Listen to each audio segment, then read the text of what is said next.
Hello dear students, today we are going to see third part of direct and indirect speech. चला तर विद्यार्थी मित्रांनो, आज आपण assertive sentence मध्ये say to चे वाक्य काय असतात बरं? नेमकं say to कधी येत असते आणि say to हा नेमकं आल्यानंतर काय करायचं असते याविषयी आपण माहिती बघूया.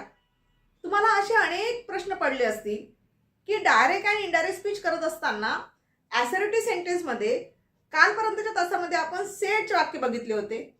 त्याचबरोबर प्रेझेंट टेन्स मधील जर रिपोर्टेड व्हर्ब आलेलं असेल त्या संदर्भातले सुद्धा वाक्य बघितलेले होते. पण आजच्या तासामध्ये आपण सेड टू जर वाक्यात आलेला असेल तर नेमकं काय करणार, कसं ओळखायचं आणि कशा पद्धतीने ते वाक्य तयार करायचं बघा. जसं की तुम्ही बघितलं असेल किंवा तुमच्या वाचनामध्ये आलेलं असेल. फॉर एक्झाम्पल बघा, मदर सेड टू गीता, नाही का, मदर सेड टू सुधीर, नाही का. म्हणजे हे जे सेड टू आहे या सेड टूचा बदल नेमका काय करायचा असतो डायरेक्ट आणि इनडायरेक्ट स्पीच मध्ये, नेमकं ते कसं करणार. तर let us see some sentences of said to. चला तर आजच्या तासामध्ये आपण सेड टू चे नेमके वाक्य कसे असतात, त्याचा इनडायरेक्ट मध्ये कसा बदल करायचा याविषयी माहिती जाणून घेऊया.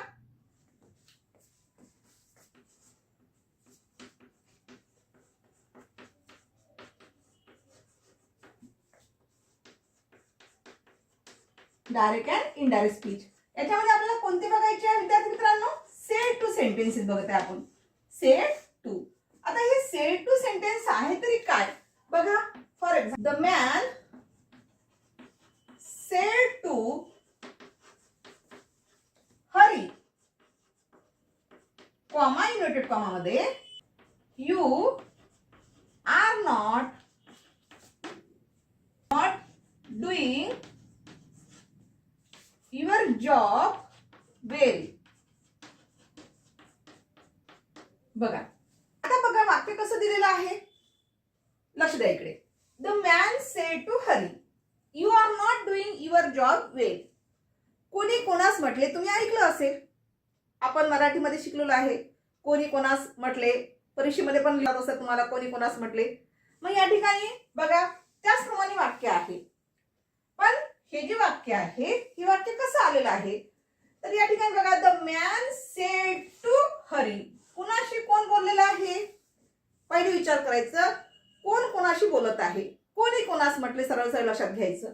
मग या ठिकाणी कोण कोणाशी बोललेला आहे तर हा जो द मॅन आहे हा मॅन कोणाशी बोललेला आहे, हरीशी बोललेला आहे. कोणाशी बोललेला आहे, हरीशी बोललेला आहे. म्हणजेच काय, आपल्याला काय करायचं आहे, इनडायरेक्ट स्पीच बनवायचं आहे. कारण रिपोर्टेड व्हर्ब आणि रिपोर्टिंग स्पीच आपण मागच्या तासामध्ये शिकलो होतो, नाही का. तर या ठिकाणी आपल्याला जरी इनडायरेक्ट स्पीच करायचं असेल तरीही देखील इन्व्हर्टेड कॉमा मधील जे वाक्य आहे ते कोणत्या पॅटर्नचं आहे हे कसं ओळखायचं याविषयी सुद्धा आपण मागच्या तासामध्ये सांगितलेलं होतं, नाही का. तर सरळ सरळ लक्षात घ्यायचं, inverted subject plus to be form plus verb ची जर कन्स्ट्रक्शन येत असेल तर अशा वेळेला ते वाक्य जे आहे ते वाक्य कोणतं राहील, ॲसर्टिव्ह सेंटेन्स मध्ये राहील. राईट, बरोबर आहे. तर अशा वेळेस काय करायचं, आपल्याला ॲसर्टिव्ह सेंटेन्स मध्ये रिपोर्टिंग स्पीच आलेला आहे, एवढं लक्षात ठेवायचं आहे तुम्हाला. मग आपला राहिला प्रश्न कोणता, आता सेड टू जर वाक्यात आलेला असेल ॲसर्टिव्ह सेंटेन्स मध्ये तर अशा वेळेस आपण त्याचा बदल काय करायचा बरं, नेमकं काय करणार. तर सेड टू ला काढून टाकायचं विद्यार्थी मित्रांनो आणि सेड टू ऐवजी काय घ्यायचंय तुम्हाला, सेड टू ऐवजी काय घ्यावं लागेल तुम्हाला, या ठिकाणी टोल्डचा वापर करावा लागेल. काय टोल्ड आलेला आहे, ट्रिक्स बघा. का बरं आपण सेड टू ऐवजी टोल्डच घेतलेला आहे, कारण दोन व्यक्ती म्हणजे या वाक्यामध्ये आतापर्यंत आपण जे काही शिकलो होतो ते एका पर्सनचं वाक्य शिकलो होतो. म्हणजे त्याला काय म्हणतात, रिपोर्टेड व्हर्ब ओनली स्पीकर. फक्त तशा वाक्यामध्ये फक्त स्पीकर आलेला असतो. आणि जिथे सेड टू लागून आलेलं असेल तर त्यावेळेस त्या वाक्यामध्ये दोन व्यक्ती येत असतात. आता तुम्ही म्हणाल मॅडम कसं, तर बघा लक्ष द्या इकडे. The man said to Hari, the man हे काय झालं तुमचं, कोणी कोणास म्हटले तुम्हाला आठवलं असेल. हा काय झाला, द मॅन हा स्पीकर झालेला आहे. द मॅन हा काय झाला, स्पीकर झालेला आहे. आणि हरी कोण झालेला आहे, हरी हा काय झालेला आहे, लिस्नर झाला विद्यार्थी मित्रांनो. म्हणजे एक बोलणारा आणि एक ऐकणारा, नाही का. चला तर मग बघा the man said to Hari. हा स्पीकर झालेला आहे, हा लिस्नर झालेला आहे हरी. मग इथे जो राहिलेला मधला जो शब्द आहे हा कोणता आहे? Said to. आपल्याला सेड टू कट करून काय घ्यायचं विद्यार्थी मित्रांनो? टोल्ड घ्यायचं आहे. ठीक आहे, चला आता याचे आन्सर बघा कसं होईल. तर बघा कसं होईल बघा answer. The man said to ला काढून टाकायचं. सेड टू कट करून काय घ्यायचं आपल्याला? टोल्ड. आता हे टोल्ड का घेतलेलं आहे लक्षात आलं? स्पीकर आणि लिस्नर हे दोघं एकमेकांना बोलत होते, सांगत होते. टेन्स कोणता आलेला आहे? पास्ट टेन्स आलेला आहे विद्यार्थी मित्रांनो. म्हणून या ठिकाणी टेलचा पास्ट टेन्स काय झालेला आहे? टोल्ड. सपोज वाक्यामध्ये जर सेज टू आलं असतं, तर अशा वेळेला त्या ठिकाणी काय करावं लागेल आपल्याला? टोल्ड घेता येणार नाही, तर तुम्हाला इथे काय घ्यावं लागलं असतं? टेल्स घ्यावं लागलं असतं. टेल्स आलं लक्षात. सेज टू जर वाक्यात आलं म्हणजेच काय? वाक्य प्रेझेंट टेन्स मध्ये जर विचारलं असेल रिपोर्टेड वर्ब मध्ये, तर त्याच्याबद्दल सुद्धा काय करायचं आहे? प्रेझेंट टेन्स मध्येच करायचं आहे. म्हणजे दिलेल्या वाक्यात रिपोर्टेड वर्ब कसं आलेलं आहे हे तुम्हाला बघायचं आहे. म्हणजे नेमकं रिपोर्टेड वर्ब टेन्स हा अवलंबून असतो की दिलेल्या वाक्यामध्ये जो टेन्स आलेला असेल तो टेन्स हा नेमका कोणत्या टेन्स मध्ये आलेला आहे. प्रेझेंट टेन्स मध्ये आला असेल तर त्याचा बदल कशामध्ये करावा लागेल? प्रेझेंट टेन्स मध्येच करावा लागेल. ठीक आहे. जर पास्ट टेन्स मध्ये आलेला असेल तर त्याचा सुद्धा बदल कशामध्ये करावा लागेल आपल्याला? पास्ट टेन्स मध्ये. हे झालं से रिपोर्टेड वर्बच्या बाबतीमध्ये. फक्त जर वाक्यामध्ये से आला असेल, से टू असं जर आलं असेल, से आणि त्याच्यासमोर टू लागून आलेला असेल, याच्याबद्दल काय करावं लागेल?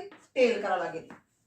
फक्त जर एसएवाय से आणि त्यासमोर जर टीओ टू लिहून आलेलं असेल तर त्या ठिकाणी तुम्हाला रिपोर्टेड वर्बचा बदल जो आहे तो रिपोर्टेड वर्बचा बदल इनडायरेक्ट करत असताना तुम्हाला तिथे टोल्ड करता येणार नाही विद्यार्थी मित्रांनो. तर त्या ठिकाणी तुम्हाला काय करावं लागेल? तर तुम्हाला प्रेझेंट टेन्स रिपोर्टेड वर्ब घ्यावा लागेल.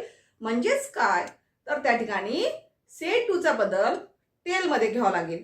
ठीक आहे, चला आता आन्सर कडे वळूया. The man said to Hari आहे रिपोर्टेड वर्ब. मग the man said to cut करून काय घेतलं आपण? टोल्ड. हरी घेतलं आपण. दोन वाक्य जॉईन करासाठी दॅट कंडिशन यूज करायचं. दॅट काय आलं? ट्रिक्स लक्षात ठेवा. दॅट का आलेला आहे? दॅट का आलेला आहे? कारण इनडायरेक्ट स्पीच मध्ये वाक्य कसं आहे? इन ऍसर्टिव्ह सेंटेन्स स्टेटमेंट मध्ये आलेलं आहे. म्हणून दोन वाक्य जोडण्यासाठी त्या ठिकाणी दॅट कंडिशन यूज केलेलं आहे. ठीक आहे, चला दॅट घेतल्यानंतर आता बघा कोणी कोणास म्हटलेलं आहे? You are not doing your job well. तू तुझा जॉब चांगला करत नाही आहेस असं म्हटलेलं आहे. कोणाला म्हटलेलं आहे? हरीला म्हटलंय. कोणी म्हटलेलं आहे? माणसाने. या माणसाने हरीला म्हटलंय. हरी कोण आहे? हरी एक एका व्यक्तीचं नाव आहे, पर्सन आहे. म्हणजे जेंडर कोणतं येईल? ही. बरोबर आहे. तो पुल्लिंग असल्यामुळे त्या ठिकाणी आपल्याला प्रोनाउन सुद्धा घेताना काय घ्यावं लागेल? ही घ्यावं लागेल. पहिले बघायचं या वाक्यामध्ये चुका कुठे होतात लक्ष द्या. जर तुम्हाला कोणी कोणास म्हटलं हे जर समजलं नाही तर अशा वेळेस तुमच्या चुका होत असतात. मग त्यासाठी आपल्याला रिपोर्टिंग स्पीचचं वाक्य नीट व्यवस्थित वाचावं लागेल. काय दिलंय? You are not doing your job well. तू तुझा जॉब चांगला करत नाही आहेस. कोणी म्हटलेलं आहे? कोणाला म्हटलेलं आहे? याची पहिली शहानिशा करायची. लक्षात आलं? म्हणजे नेमकं आपल्याला उत्तर चुकलं नाही पाहिजे आपलं त्या दृष्टिकोनातून. म्हणजे हरीला म्हटलेलं आहे. हरी एका व्यक्तीचं नाव आहे. म्हणजेच या यू या प्रोनाउनचा बदल कोणाविषयी करायचा आहे? हरीविषयी करायचा आहे. हरी एका माणसाचं नाव आहे. म्हणजे यू हे किती जणांचं वापरता येईल? यू हे प्रोनाउन जे आहे हे एका व्यक्तीसाठी वापरता येईल. म्हणजेच यूचा आपल्याला इनडायरेक्ट मध्ये बदल करत असताना काय करावं लागेल? यूचा इनडायरेक्ट मध्ये बदल करत असताना त्या ठिकाणी तुम्हाला यूचा बदल काय करावं लागेल? ही घ्यावं लागेल. कारण आपण इनडायरेक्ट स्पीच करत आहोत. ठीक आहे. यूचा बदल काय झालेला आहे? ही. इथे टू बी रूप कोणता आलेला आहे? आर. आरचा पास्ट टेन्स घ्यायचा आहे. मग आता तुम्हाला प्रश्न पडेल की आरचा पास्ट टेन्स वेअर होतो. पण विद्यार्थी मित्रांनो कधीही आपण पास्ट टेन्स ज्यावेळेस करत असतो त्यावेळेला डिपेंड अपॉन टू दिस सब्जेक्ट. आपल्या वाक्याचा जो सब्जेक्ट आहे त्या सब्जेक्टला अनुसरून आपल्याला टू बी फॉर्म ठेवायचं असते. हो मान्य आहे तुम्ही पास्ट टेन्स करणार बरोबर आहे. पण आपल्याला आरचा पास्ट टेन्स वेअर घेता येणार नाही.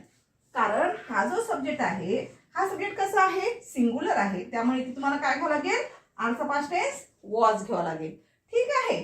त्यानंतर काय दिलेलं आहे, नॉट, वॉज नॉट. त्यानंतर डुईंग, डुईंगचा बदल होतो का काही, नाही, डुईंगचं डुईंग. आता युअर जॉब वेल, हे जे युअर आहे, या म्हणजे हे जे काय प्रोनाउन्स आहे युअर, ते युअर कुणाच्या बाबतीत वापरलेलं आहे, हरीच्या बाबतीत.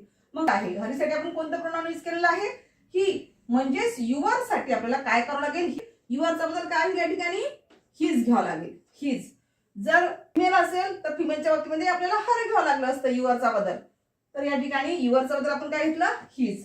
Job, job, his job well. बघा म्हणजे तुमचा आन्सर बघा कसं झालाय, the man told Hari that he was not doing his job well.